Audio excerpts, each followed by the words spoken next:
उज्जैन महाकाल मंदिर के गर्भगृह में इंदौर 3 के बीजेपी विधायक गोलू शुक्ला और उनके बेटे रुद्राक्ष का विवाद थमने का नाम नहीं ले रहा।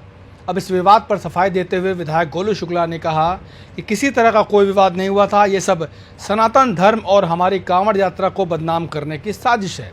सोचिए, अब बीच में ये अपने जो गुनाह हैं उसको छुपाने के लिए सनातन का सहारा ले रहे हैं।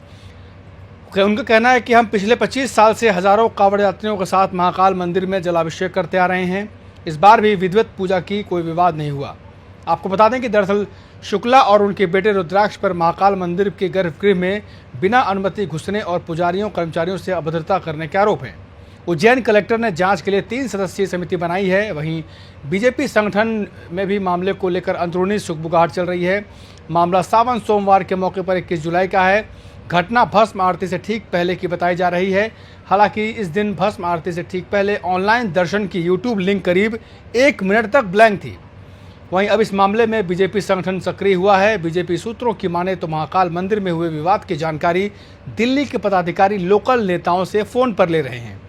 वहीं इंदौर बीजेपी कार्यालय में पदाधिकारियों ने किसी को भी इस मामले में बात करने से मना किया है। बीजेपी सूत्रों का कहना है कि इस मामले में पार्टी की इमेज खराब नहीं हो, इसके लिए पूरे मामले में प्रशासनिक स्तर पर ही पटाक्षेप होने की बात कही जा रही है। वहीं विधायक गोलू शुक्ला ने इस पूरे घटनाक्रम को झूठा और निराधार बताया है। उन्होंने कहा, हम ऐसे लोग नहीं हैं कि किसी के साथ गलत व्यवहार करें। हम एक सभ्य समाज से आते हैं, हमारी कांवड़ यात्रा अनुशासन में चलती है। यह सब झूठी बातें हैं। कांग्रेस इस मामले को हवा दे रही है। उन्होंने ये भी कहा कि वे 4 अगस्त को 10,000 महिलाओं के साथ कलश यात्रा निकालने जा रहे हैं और सनातन धर्म के प्रचार प्रसार में लगातार लगे रहते हैं। वहीं मंदिर प्रशासक ने कहा था कि विधायक के पास अनुमति थी, लेकिन अब मंदिर के उप प्रशासक ने कहा है कि किसी को इजाज़त नहीं दी गई थी। मंदिर प्रशासन ने कहा था कि विधायक गोलू शुक्ला को गर्भगृह में जाने की अनुमति थी।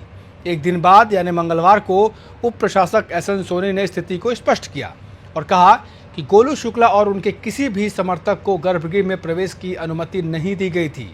वो जबरन अंदर गए और कर्मचारियों से बदसलूकी भी की। वहीं गोलू शुक्ला का कहना है कि हमारे पास परमिशन थी, बिना परमिशन हम कोई काम नहीं करते। मंदिर प्रशासक और कलेक्टर ने 5 लोगों का परमिशन दिया था। दर्शन के दौरान कर्मचारियों ने रोकने की कोशिश की तो हल्की फुल्की कहासुनी हुई। आपको बता दें कि सावन सोमवार को 1 लाख से ज़्यादा श्रद्धालु दर्शन करने आए थे। ऐसे में विधायक और उनके बेटे की दबंगई सवालों में है। इतना ही नहीं, 4 साल पहले भी ऐसा ही विवाद सामने आया था। गोलू शुक्ला के बेटे रुद्राक्ष ने महाकाल मंदिर के गर्भगृह में जाकर दर्शन किए। रुद्राक्ष ने यहाँ फोटो खिंचवाया और उसे बाकायदा फेसबुक पर अपलोड भी किया था। रुद्राक्ष अपने दोस्तों के साथ दर्शन करने पहुंचा था। इस सब के बीच अब भले ही इस मामले की जांच की जा रही हो, लेकिन कार्रवाई कब होगी ये बड़ा सवाल है, क्योंकि विधायक के बेटे रुद्राक्ष की पुरानी आदत है कानून को ठेंगा दिखाने की।